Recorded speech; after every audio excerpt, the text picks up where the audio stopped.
जय हिंद दोस्तों। आज की वीडियो हम लोग देखेंगे इलाहाबाद हाई कोर्ट का एक बहुत महत्वपूर्ण फैसला जो कि हमारे मुस्लिम समुदाय के लोगों के लिए आया। तो वीडियो के लास्ट तक बने रहना, इस फैसले की जानकारी आपको बहुत अच्छे से मिल जाएगी। तो फैसला क्या था?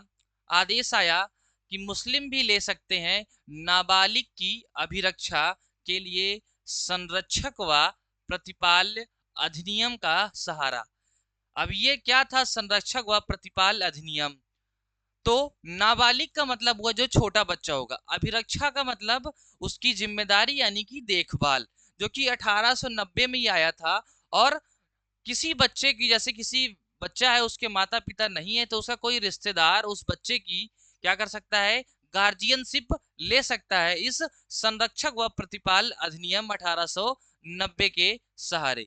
तो इलाहाबाद हाईकोर्ट ने कहा कि मुस्लिम कानून से शासित होने वाले पक्षकार जो होंगे वे अपने नाबालिग बच्चों की अभिरक्षा प्राप्त करने के लिए कौन सा संरक्षक व प्रतिपाल्य अधिनियम का सहारा ले सकते हैं।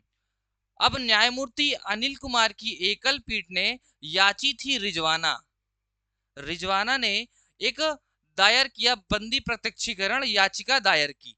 उस पे एकल पीठ ने सुनवाई में क्या कहा कि यह स्पष्ट कर दिया कि अधिनियम एक कौन सा अधिनियम, संरक्षक व प्रतिपाल अधिनियम एक सामान्य कानून है, सिर्फ और सिर्फ सामान्य कानून है, जो धर्म पर ध्यान दिए बिना सभी व्यक्तियों पर एक समान रूप से लागू होता है।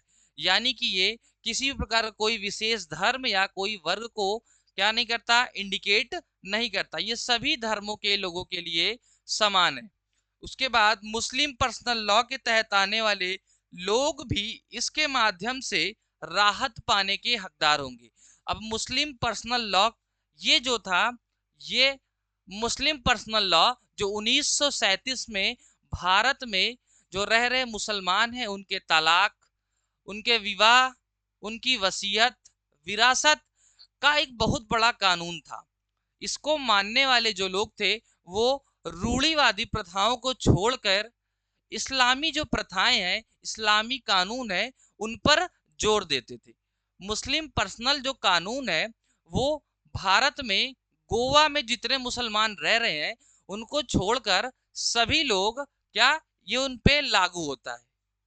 इसके बाद देखना कोर्ट ने क्या कहा कि संरक्षक व प्रतिपाल्य अधिनियम की धारा 6, कौन सी? सेक्शन 6 किसी भी वर्ग, किसी भी धर्म के व्यक्ति को अदालत जाने से नहीं रोकती, बल्कि यह विभिन्न श्रेणियों के अभिभावकों को मान्यता यानी कि जो गार्जियन हो गए उनको मान्यता देने का काम संरक्षक व प्रतिपाल्य अधिनियम करता है।